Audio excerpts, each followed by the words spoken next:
தாய்மார்களே, பெரியோர்களே,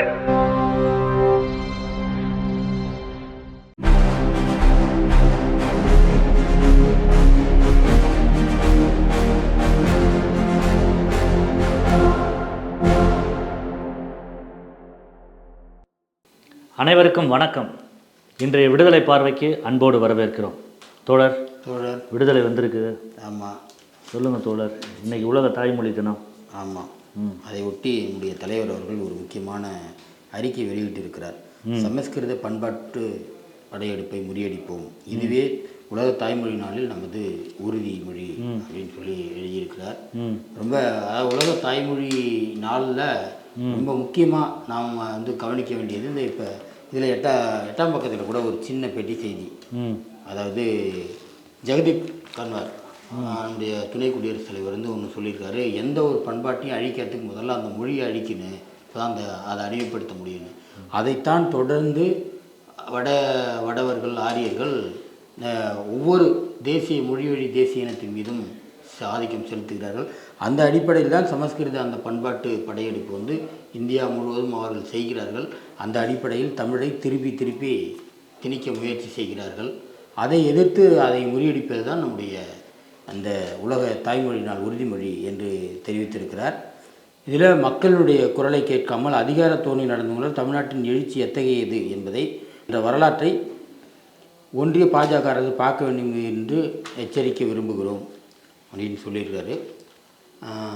இதை ஒட்டிய இன்னொரு செய்தி, நம்முடைய முதலமைச்சர் அவர்கள் பிரதமருக்கு நேரடியாக ஒரு கடிதம் எழுதியிருக்கிறார். அந்த கடிதத்தில் முக்கியமான சொல்கிறேன்னா, இருமொழி கொள்கையால் தான் தமிழ்நாடு முன்னேறி இருக்கு அப்படிங்கிறத அழுத்தம் திருத்தமாக சொல்லிவிட்டு, கூட்டாட்சி தத்துவத்தை நீங்கள் மீறுறீங்க, அதனால் உடனடியாக எங்களுக்கு தர வேண்டிய அந்த பணத்தை நீங்கள் உடனடியாக தரணும், அது எங்களோட பணம் அப்படின்னு சொல்லிவிட்டு அந்த 1976 ஒரு விதி சேர்த்துருக்காங்க. அதாவது அலுவல் மொழி சட்டம் 1963 வந்த ஒரு திருத்தத்தை சுட்டி காட்டி எங்களுக்கு அதிலிருந்து முழுமையாக விலக்கு கொடுத்துருக்காங்க தமிழ்நாட்டுக்கு, அதனால் எங்களுடைய மொழிக் கல்வியில் தலையிடாதீங்க அப்படின்னு எழுதியிருக்கிறார். இது ரெண்டு தான். இன்னொரு வாழ்த்து, நம்முடைய அண்ணன் எழுத்தாளர் இமயம் அவர்கள் தமிழ்நாடு பழங்குடியினர் ஆதிதிராவிடர் பழங்குடியினர் நல ஆணையத்தினுடைய துணைத் தலைவராக நியமிக்கப்பட்டிருக்கிறார் நேற்று. அதற்கு முன்பு தலைவராக பொறுப்பேற்றுள்ள நீதியரசர் தமிழ்வாணன் இருவருக்கும் வாழ்த்துக்களை தெரிவித்திருக்கிறார். இதுதான் முதல் பக்க செய்தி. மும்மொழி கொள்கை என்று கல்வியை அரசியலாக்குவது யார் அப்படின்ற சன் செய்திகள் தொலைக்காட்சிக்கு தமிழக ஆசிரியர் அவர்கள் பேட்டியில் சொல்லியிருக்கிறாங்க. செய்தியாளர் என்ன கேட்டிருக்காருன்னா, மும்மொழி கொள்கையை ஏற்க மாட்டோம் என்று தமிழ்நாட்டில் இருக்கின்ற அனைவருமே சொல்லி கொண்டிருக்கின்ற நிலையில் இதனை அரசியலாக்க வேண்டாம் என்று ஒன்றிய கல்வித்துறை அமைச்சர் தர்மேந்திர பிரதான் சொல்லியிருக்கிறாரே, அதை நீங்கள் எப்படி பார்க்கிறீர்கள் என்று ஆசிரியரிடம் கேள்வி கேட்டிருக்கிறாங்க. அதுக்கு ஆசிரியர் பதில் என்ன சொல்லியிருக்காங்கன்னா, அரசியலாக்குவது யார்? முழுக்க ஒன்றிய அரசின் கல்வி அமைச்சரான தர்மேந்திர பிரதான் அவர்கள் அரசியலாக்கி கொண்டிருக்கிறார். இது அரசியலுக்கு அப்பாற்பட்ட மிக முக்கியமான உணர்ச்சி பூர்வமானது. பண்பாடு அடிப்படையில் அதை எதிர்த்து தான் 80 ஆண்டுகளுக்கு மேலாக பல கட்டங்களாக போராட்டங்கள் நடைபெற்று வருகின்ற மிக முக்கியமான உணர்ச்சி பூர்வமான பிரச்சனையாகும் என்று ஆசிரியர்கள் பதிலளித்திருக்கார். அதை ஒட்டியே தான் தலையங்கம்.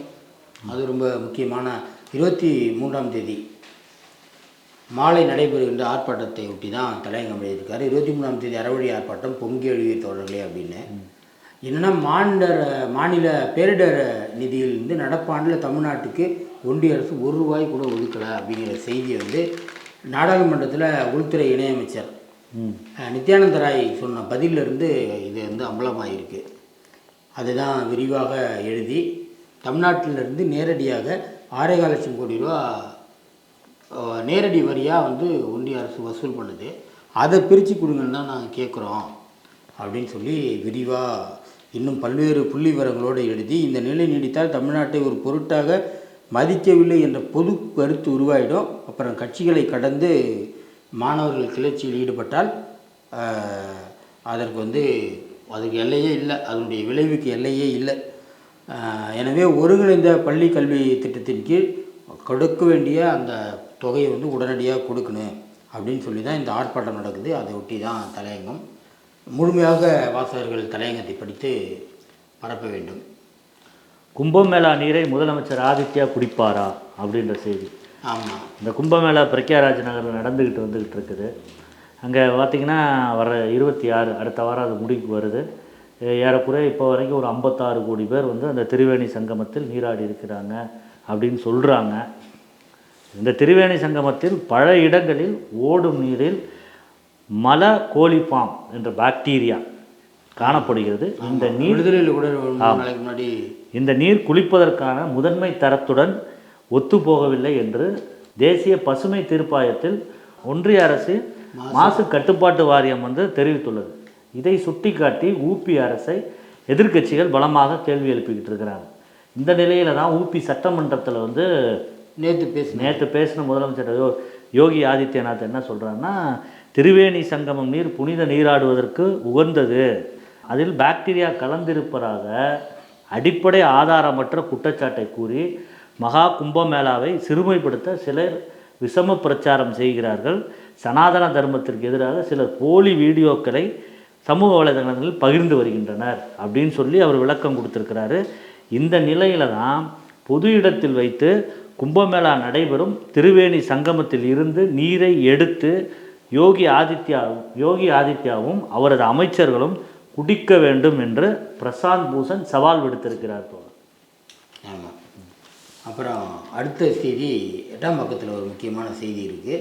யுஜிசி வரைவு விதி தொடர்பாக தமிழ்நாடு ஒரு மிகப்பெரிய களம் கண்டு இந்தியாவுடைய முழு கவனத்தையும் ஈர்த்திருந்த இந்த நிலையில் கேரளாவில் திருவனந்தபுரத்தில் யுஜிசி வரைவு விதி எதிர்ப்பு மாநாடு ஒன்று நடைபெற்றது. அதில் முதலமைச்சர் பினராயி விஜயன் கலந்துட்டு பேசியிருக்கிறார். ரொம்ப பல்வேறு முக்கியமான செய்திகளை பேசியிருக்காரு. குறிப்பாக அரசியலமைப்பு சட்ட அட்டவணை 7வது பிரிவு 32 படி, அதாவது 7வது அட்டவணையில் என்னென்ன எந்தெந்த யாருக்கு என்னென்ன துறை அப்படிங்கிற அந்த பட்டியல் இருக்குது. அதில் பிரிவு 32 படி பல்கலைக்கழகத்தை அமைப்பதும் அதை நிர்வகிப்பதும் மாநில அரசினுடைய பணி அப்படின்னு தெளிவாக இருக்குது. இதுதான் சில நாட்களுக்கு முன்னால் இங்கே நடந்த நம்முடைய கருத்தரங்கத்தில் கூட நம்முடைய நீதியரசர் ஹரிபரந்தாமன் ரொம்ப தெளிவாக அந்த விதிகளையும் எல்லாத்தையும் படித்தே காட்டினார். வாசகர்கள் வந்து அதையும் படிச்சிருப்பாங்க, பார்த்துருப்பாங்க. அதுபடி முழுமையாக எங்களுடைய அதாவது ஒரு பல்கலைக்கழகத்தினா அதை நிர்வகிக்கிறது கான்ஸ்டியூஷன், அது அடிப்படை கட்டணம், அடிப்படையில் இந்தியாவின் மிக உச்சபட்ச சட்டம். அதுக்கு எதிராக இப்போ இவங்களுடைய விதிமுறை இருக்குது அப்படிங்கிறத சொல்லியிருக்காரு. பல்கலைக்கழக வேந்தர்களாக உள்ள ஆளுநர்களை அரசியல் ரீதியாக ஆளுநர்கள் வந்து அரசியல் ரீதியாக பல்கலைக்கழகங்களை தலையிடுறாங்க அப்படிங்கிற அந்த செய்தியை கொடுத்துருக்கு. கேரளாவில் பல்கலைக்கழகங்களை நிர்வகிக்க உயர்கல்வித்துறை மூலம் அந்த மாநில அரசு 1824 கோடியை செலவழிக்குது. பல்கலைக்கழகத்தை நிர்வகிப்பதில் மாநில அரசு அங்கிருந்து முழுமையாக நீக்கிறது தான் இதனுடைய விதி அப்படின்னு நம்ம தமிழ்நாட்டில் ஒரு 15-20 நாட்களாக பேசிக்கிட்டு இருந்த அந்த செய்தியை ரொம்ப விரிவாக கேரள மக்களிடம் பேசியிருக்கிறார். அதனால் இந்த மாநாடு வந்து உயர்கல்வி முற்போக்காகவும் முன்னேற்றத்திற்காகவும் கொண்டு செல்லும் வகையில் கொண்டு அமைய வேண்டும் அப்படின்னு சொல்லி அந்த மாநாட்டில் பேசி ஒன்றிய அரசுக்கு தன்னுடைய அந்த மாநாட்டில் வந்து கூடுதல் தகவல் என்னென்னா, அந்த மாநாட்டில் கர்நாடகா, தமிழ்நாடு, தெலுங்கானாவின் உயர்கல்வி அமைச்சர்களும் பங்கெடுத்திருக்கிறாங்க. அதோட 5ஆம் பக்கத்தில் ஒரு செய்தி வந்திருக்கு. என்னென்னா, தமிழ்நாட்டு மீனவர்கள் 10 பேர் கைது. மீண்டும் தொடர்கிறது இலங்கை கடற்படையின் அட்டூழியம். 19ஆம் தேதி இரவு வந்து மன்னார் கடற்பகுதியில் மீன் பிடிச்சிக்கிட்டு இருந்த நம்மளோட தமிழ்நாட்டு மீனவர்களை எல்லை தாண்டி மீன் பிடித்தார்கள் என்று சொல்லி 4 மீனவர்களை கைது செய்து தலைமன்னார் கடற்படை முகாமுக்கு கொண்டு போயிருக்கிறாங்க. அடுத்ததாக ராமேஸ்வரத்திலிருந்து புறப்பட்டவர்கள் 2 விசைப்படகுகளோட நெடுந்தீவு அருகே இலங்கை கடற்படையினரால் 20ஆம் தேதி காலையில் கைது செய்யப்பட்டு அவங்கள வந்து காங்கேசன் துறைமுகம், அவங்க கைது செய்யப்பட்டவங்க காங்கேசன் துறைமுகம் கடற்படை முகாமுக்கு கொண்டு சென்றிருக்காங்க. இவங்களை வந்து வவுனியா மற்றும் யாழ்ப்பாணம் சிறையில் அடைக்கிறதுக்கு திட்டமிட்டுள்ளனர். இதை அறிஞ்சு தான் வந்து நமது தமிழ்நாடு முதலமைச்சர் அவர்கள் ஒன்றிய வெளியுறவுத்துறை அமைச்சர் ஜெய்சங்கர் அவர்களுக்கு ஒரு கடிதம் எழுதியிருக்கிறாரு. இந்த மீனவர்களோட கைது வந்து தொடர்கதையாக இருக்குது, உடனடியாக பிடிக்கப்பட்ட 10 மீனவர்களையும் அவர்களது படகுகளையும் விடுதலை செய்வதற்காக ஒன்றிய வெளியுறவுத்துறை தூதரகம் மூலமாக நடவடிக்கை எடுக்க வேண்டும். மேலும் இதற்கு நிரந்தர தீர்வு காண வகையில் கூட்டு பணிக்குழு கூட்டத்தினை கூட்ட வேண்டும் என்று வலியுறுத்தியிருக்கிறார் அந்த கடிதத்தில். இந்த தூதரக நடவடிக்கைகள் மூலமாக கைது செய்யப்படும் சம்பவங்கள் கடந்த சில மாதங்களாக வேகமாக அதிகரித்துள்ளதுன்றதையும் குறிப்பிடுறாரு. அப்படி இருக்கிற நேரத்தில் மீனவர்கள் மற்றும் அவர்கள் குடும்பத்தினரின் வாழ்வாதாரம் நீண்ட காலமாக பாதிக்கப்படுவதால் இத்தகைய கைது நடவடிக்கைகளை தடுத்திட உடனடி மற்றும் தொடர்ச்சியான தூதரக நடவடிக்கையை எடுக்க வேண்டும் என்று அந்த கடிதத்தில் குறிப்பிட்டிருக்கிறார். அப்புறம் வேறு இன்னொரு சில முக்கியமான செய்தி, பல்வேறு செய்திகள் இருக்குன்னா இருந்தாலும் 6ஆம் பக்கத்தில் ஒரு செய்தி வந்திருக்கு. அதாவது இங்கிலாந்தின் ஈஸ்ட் ஹோமில் நடைபெற்ற தந்தை பெரியார் மீதான அவதூறுகள் விளக்கமும் உரையாடலும் என்கின்ற இலங்கை மற்றும் தமிழ்நாட்டு தமிழர்களுடைய நிகழ்ச்சியை பற்றிய தொகுப்பு வந்திருக்கு. இன்றைக்கு உலகில் அதிக அளவு தேவைப்படுகின்றன பெரியாரின் சிந்தனைகள் அப்படிங்கிறத அங்கே பங்கேற்றிருக்கின்ற சிந்தனையாளர்கள் பலர் சொல்லியிருக்கிறாங்க. முழு செய்தியையும் படித்து சொல்வது ரொம்ப விரிவாக இருக்குது. இந்த நிகழ்ச்சியை தான் வந்து இப்போ அந்த 8ஆம் தேதி வந்து தடுத்து நிறுத்தப்பட்டது அப்படின்னு சொல்லி தவறான தகவலை வந்து நாம் தமிழர் கட்சியினர் பரப்பிட்டு இருக்காங்க. இதை ஒருங்கிணைச்சவரே வந்து பௌசர் வந்து ஒரு இலங்கை தமிழர் தான். அவர் ஒருங்கிணைச்சல விரிவானமாக அதில் பங்கேற்றவங்க எல்லாருமே வந்து உரையாடி இருக்கிறாங்க. அதனால் அது முழுமையான செய்தி 6ஆம் பக்கத்தில் இருக்குது. வாசகர்கள் கண்டிப்பாக படிக்கணும். நாளை சென்னை தேனாம்பேட்டையில் உள்ள அண்ணா அறிவாலயத்தின் கலைஞர் அரங்கத்தில் திருநாவுக்கரசு அவர்கள் எழுதிய சுயமரியாதை இயக்க வரலாறு 2 பாகங்கள் நூல் வெளியீட்டு விழா நடைபெற இருக்கிறது. நூல் வெளியிடுபவர் தமிழர் தலைவர் ஆசிரியர் கி வீரமணி அவர்கள்.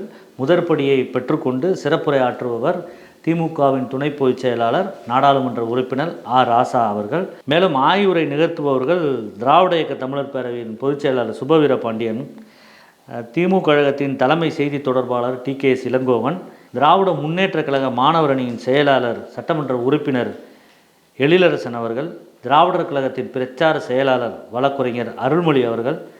இந்நிகழ்ச்சியை இணைப்புரை வழங்குபவர் திராவிடர் கழகத்தின் துணை பொதுச் செயலாளர் பிரின்ஸ் NRS பெரியார். நிகழ்ச்சியின் நிறைவாக நன்றியுரை கூறுபவர் நக்கீரன் பதிப்பகத்தைச் சேர்ந்த சிற்றரசு அவர்கள்.